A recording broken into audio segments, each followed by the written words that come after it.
Nós temos vários anos organizando o Banda Lobo, e isso aqui é diferente. Nós temos over uns 500 participantes aqui a Trobe, sempre num carreira da Hobby Gustavo para a comunidade de Aruba. E nós estamos por fazer assim o melhor que possível cada ano, que é aqui diferente.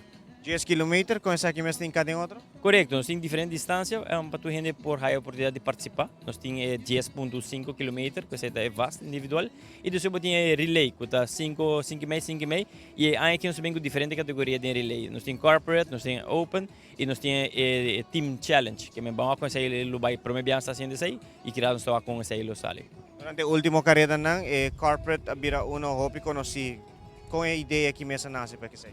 Well, ideias nascem, pessoal, nós está, eigenlijk nós queremos começar com corporate, pero hobby gente individual que também quer correr essa aqui no team.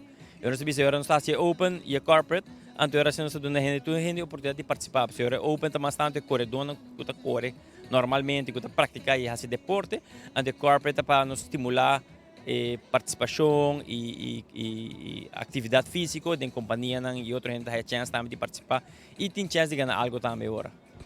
Nós estamos em setembro, acaba, aí trabalhando acaba com Ibiza mesmo síndico su diferente atividade na coisa aqui mesmo vai mirando que o Banda onde é o último de Ibiza mesmo. Correto, nós aqui nós está hope druk, nós temos hope atividade, mas bastante betico, nós temos half marathon, nós temos vegan escolar, final da Olimpiada escolar, vegan de escola, agora que nós temos Turibana, mas nós temos aquatlon também na final de ano. Que vem aqui da hobby druk, hobby outra atividade nova que nós organizamos, nós ajuda sempre em hobby atividade grande também. E sendo diferente, aqui parece que Simão está básico Sunderuba Bank, que vem hobby druk e hobby bom, nós está simular mais gente na Aruba, as atividade física, participar em diferentes atividades.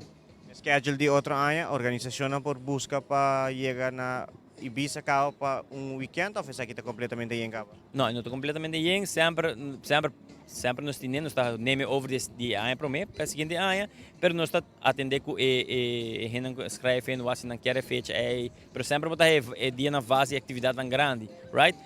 Mas agora que está ideal, porque nós temos um website, que me pode subir no nosso website, buscar informação arriba, botar calendário, que se você interessado em fecha para uma atividade, e boa aquele calendário, sei que ainda vou portar esta ponta, nos ajudava para uma outra fecha, etc, que nos pode ajudar a boa atividade, ribe calendário to.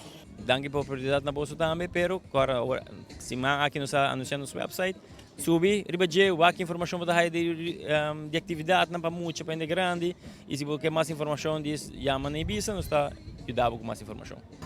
Y las 35, 29, inoficial.